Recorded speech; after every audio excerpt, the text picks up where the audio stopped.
अकाल, मैं हूँ राकेश तारा, लेके आया हूँ एक सीधी बात। हमारे साथ है सोशल एक्टिविस्ट।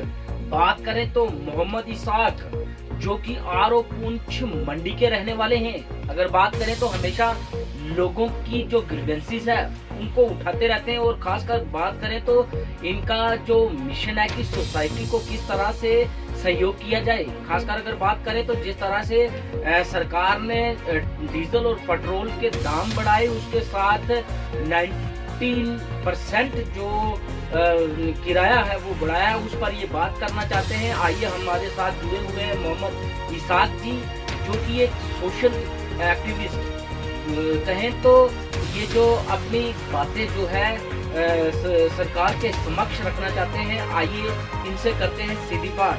इसाक जी, हमारे चैनल में आपका स्वागत है। जी बताइए, क्या जो है बातें आप रखना चाहते हैं वो हमारे चैनल के माध्यम से। राकेश सर, सबसे पहले तो हम आपके शुक्रगुजार हैं कि आपने हमें अपने चैनल पे मौका दिया। हम यही government Jammu Kashmir UT government से, गवर्नर साहब से यही कहना चाहते हैं कि लॉकडाउन से जो किराया लागू किया गया था मैक्सिमम पीर पंजाल के एरिया में, अभी तक भी वही लिया जा रहा था। कुछ गाड़ियों वाले जो हैं वो नहीं ले रहे थे, बाकी वही ले रहे थे, उसी को मेंटेन कर रहे थे। अब जैसे डीजल पेट्रोल का रेट बढ़ा, इस चीज का तो हम कंडेम करते हैं, क्योंकि ये चीज बर्दाश्त के काबिल नहीं है। कोई भी आदमी इसको बर्दाश्त नहीं कर सकता। ये इसको गवर्नमेंट को इस रेट को वापस लेना चाहिए, सोचना चाहिए कि ये इतना रेट क्यों बढ़ाया है। लेकिन उसके बाद ट्रांसपोर्ट हमारे भाई है, हमारे कोई दुश्मन नहीं है, वो भी उन्होंने कॉल दी कि हमने चक्का जाम करना है। आपने सुना होगा 24 तारीख को। गवर्नमेंट को उन्होंने ये चीज बोली कि आप हमारे मुद्दे जो है वो सुनते नहीं हो, उठाते नहीं हो, हमने चक्का जाम करना है। बहरहाल उन्होंने वो कॉल जो है वो वापस ले ली। उन्होंने 24 को चक्का जाम नहीं किया। 24 को शाम को ये खबर न्यूज चैनलों के जरिए से आई कि गवर्नमेंट ने ये ऑर्डर कर दिया कि 19% जो किराया है वो बढ़ा दिया गया। मैं आपके चैनल के माध्यम से गवर्नमेंट ऑफ इंडिया से और यूटी के गवर्नर साहब से ये गुजारिश करना चाहता हूँ कि बड़े अफसोस की बात है कि आप लोगों ने 19% जो किराया है वो बढ़ा दिया, लेकिन इसका असर सिर्फ और सिर्फ खिता पीर पंजाल के गरीब लोगों के ऊपर पड़ रहा है। वो इसलिए पड़ रहा है कि जितने भी बड़े लोग हैं उनके पास अपनी गाड़ी है, वो अपनी गाड़ी में सब अप डाउन करते हैं। अब जो गरीब इंसान बचते हैं उनके लिए ये पैसेंजर गाड़ियां जो है उनको वो बैठने के लिए बच जाती हैं। अगर इन्होंने 19% किराया जो है वो बढ़ाना था, उससे पहले इनको रोडों की हालत देखनी चाहिए थी। ये गाड़ियों से टैक्स लेते हैं, हर आदमी अपना टैक्स पे करता है, सब कुछ करता है, जो डॉक्यूमेंट रिन्यू करते हैं, वो पैसे मुझे समझ नहीं आती गवर्नमेंट कहाँ लगाती है। वो पैसे इनको रोडों के ऊपर लगानी चाहिए, जो हमारी सड़कों की इतनी बुरी हालत है। मैं आपके चैनल के माध्यम से यही चीज कहना चाहता हूँ गवर्नर इंतजामिया से भी और हमारे डिस्ट्रिक्ट का इंतजामिया जितने भी हैं कि इस चीज के ऊपर गवर्नमेंट को और गवर्नर इंतजामिया को जोर और गौर करना चाहिए। ये हमारा जो किराया है 19% बढ़ाया गया है, नहीं तो इसमें एक ऐसा रूल और रेगुलेशन होना चाहिए कि गाड़ी में जितनी सवारियां अलो है, जैसे मेटाडोर में 28 है वो 28 होनी चाहिए, 29 नहीं होनी चाहिए। क्योंकि गाड़ी में 50 सवारियां बैठाई जाती हैं, खुदा ना करे भगवान ना करे कि हादसा हो जाता है, तो जो सीटों पे उन्होंने तो जाना ही है। जो ओवरलोड खड़े तो वो बिला वजह जाएंगे बेचारे। इसलिए मैं आपके चैनल के माध्यम से ये चीज कहना चाहता हूँ, अगर गवर्नर साहब, हमारे डिस्ट्रिक्ट के जितने भी सीनियर ऑफिसर हैं, बाकी लोग हैं ट्रांसपोर्ट से जुड़े हुए, वो इस चीज के ऊपर अगर जोर गौर नहीं करेंगे तो शायद हम लोगों को भी ट्रांसपोर्टों की तरह रोडों पे आना पड़े और प्रोटेस्ट करना पड़े। उस टाइम शायद अगर कोई ट्रांसपोर्ट जबरदस्ती करेगा तो वो शायद हमारी छाती से होकर अपनी गाड़ी लेकर आगे जाए। ऐसे हम नहीं जाने देंगे, क्योंकि ये चीज हम बर्दाश्त नहीं कर सकते। इशफाक जी, अगर बात करें तो जिस तरह से आपने कहा कि ओवरलोडिंग होती है, ये तो एक सत्य कथन है कि ड्राइवर लोग जो है ओवरलोड करते हैं। जहां गाड़ी की क्षमता 28 होती है वहां 35-40 बैठा देते हैं, और कहीं न कहीं हादसे का शिकार भी लोग होते हैं। जिस तरह से आपने कहा सत्य कहा, और खासकर आपने जिस तरह से कहा कि जो किराया जो लॉकडाउन में लिया जाता था कोविड-19 में, कई जो ड्राइवर हैं आज भी लोगों से वही वसूलते हैं, क्योंकि हर व्यक्ति जो है न्यूज के साथ जुड़ा नहीं। ठीक है, कुछ ऐसे लोग हैं जिन्हें मोबाइल का पता ही नहीं, और घर में सिर्फ 2 वक्त का खाना होता है और उसी में वो उलझे रहते हैं, और उन्हें ये पता नहीं होता है कि किराया कितना है या सरकार ने क्या किया या नहीं किया। ऐसे पसमंदा इलाके हैं, जिस तरह से आपने की बात की, तो लोगों के घर में तो बिजली तक नहीं, आज भी वो जो है एक चिमनी का सहारा लेते हैं। तो उन लोगों को कैसे अवेयर होगा कि ये सरकार ने 19% बढ़ाया या 20% बढ़ाया। वो तो जब घर से निकलते हैं उन्होंने अपनी कुछ जो बात करें तो मुर्गी वगैरह घर में रखी होती है, और एग्स वगैरह होते हैं, उन्हीं के सहारे वो कहते हैं कि चलो ये बेचकर हम बाजार तक पहुंचेंगे और कोई ज़रूरत की जो सामान है वो लाएंगे। लेकिन कहीं ना कहीं वो ड्राइवरों के शिकार हो जाते हैं, जहां किराया ज़्यादा वसूलते हैं। तो वो लोग बोल नहीं सकते, उनकी आवाज़ आप बने हो।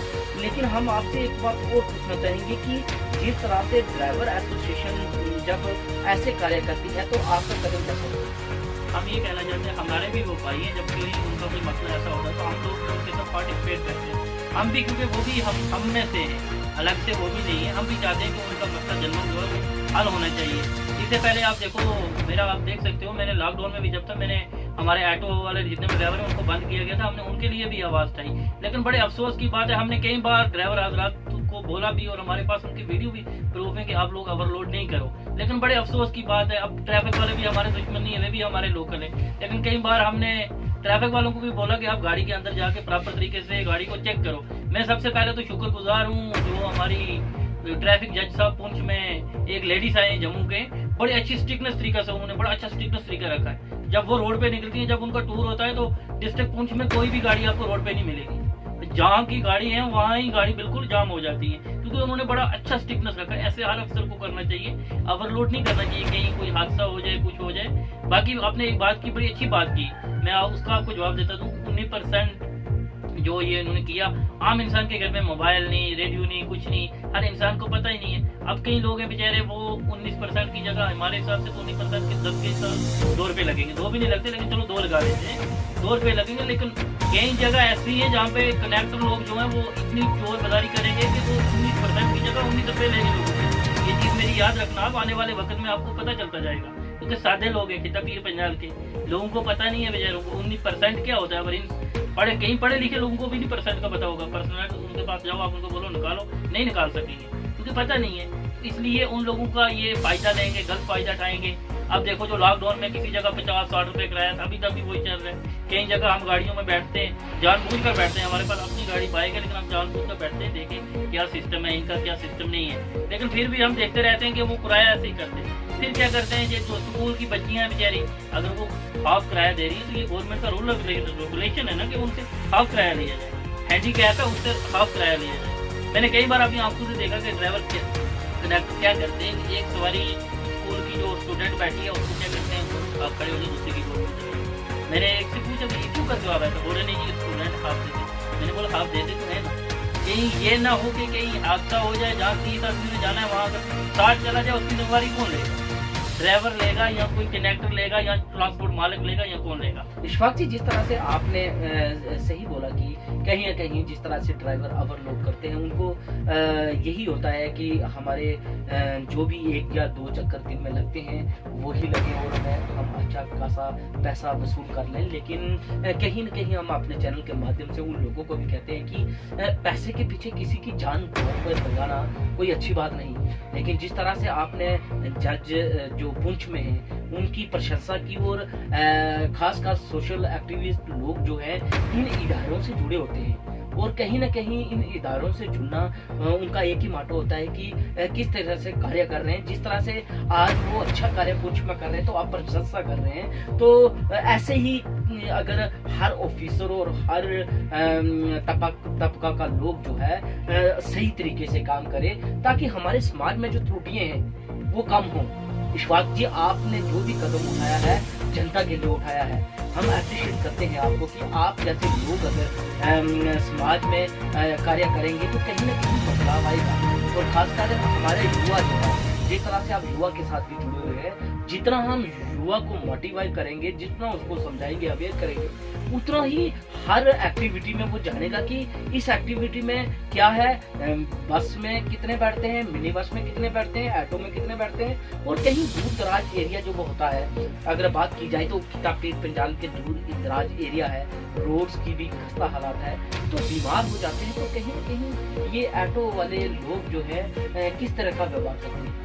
सर, वो तो मौका मिलने पे, वो बोलते हैं मौका मिलने पे चौका मार लेना चाहिए, वो बात होती है। आपने रोड की बात की, मैं आपको बताता चलूँ कि हमारा ये मंडी से जो पुंछ है वो 26 किलोमीटर है। तो चंडक तक रोड की हालत बड़ी अच्छी है। चंडक से बुढ़ा अमरनाथ का आपने नाम सुना होगा मंडी, वहाँ तक सर रोड को 3 साल पहले जो है वो उखाड़ा गया था। ये नहीं बनानी है, इसको डबल करना है। लेकिन बड़े अफसोस की बात है, उस रोड पे कोई भी आदमी आज चल नहीं सकता। कोई खड़ा कहीं है, कोई कहीं है, कोई कहीं है। लेकिन बड़े अफसोस की बात है, मैं आपकी चैनल के माध्यम से गवर्नमेंट से ये कहना चाहता हूँ, अगर गवर्नमेंट से वो बन नहीं सकती थी, गवर्नमेंट ने उसको काटना भी नहीं था। 2 रोडें हमारी, एक साईं मीरा बख्श जाती है, उस रोड की भी बहुत बुरी कंडीशन है। और वो रोड मतलब इतनी डेंजर रोड है, कहीं हादसा ना हो, खुदा ना करे कहीं हादसा हो जाए उस रोड पे, तो शायद ही कोई आदमी वहां से बच सके, इतनी डेंजर रोड है वो। तो उसको भी इन्होंने काट के रख दिया कि गवर्नमेंट के पास पैसा स्टोर नहीं था, तो उन्होंने रोडें अखाड़नी नहीं थी। अब मैंने आपको बात की, अब जैसे हमें डिस्ट्रिक्ट हॉस्पिटल में आना पड़ेगा मंडी से किसी को, तो जहाँ हमें किराया अभी आज के हिसाब से 19% को छोड़कर 30 रुपए देना पड़ता है। तो वहाँ गाड़ी वाले किसी को स्पेशल करेंगे, वो अपनी मन से कोई 2500 लेगा, कोई 1800 लेगा, कोई 1700 लेगा, कोई 3000 लेगा, कोई 3500 लेगा। इस चीज के लिए भी हम, ये आरटीओ साहब की एक जिम्मेवारी है, ये तो आरटीओ साहब की एक जिम्मेवारी होनी चाहिए कि जो भी गाड़ी है कि स्पेशल आती है उसका किराया फिक्स करके बताया जाए।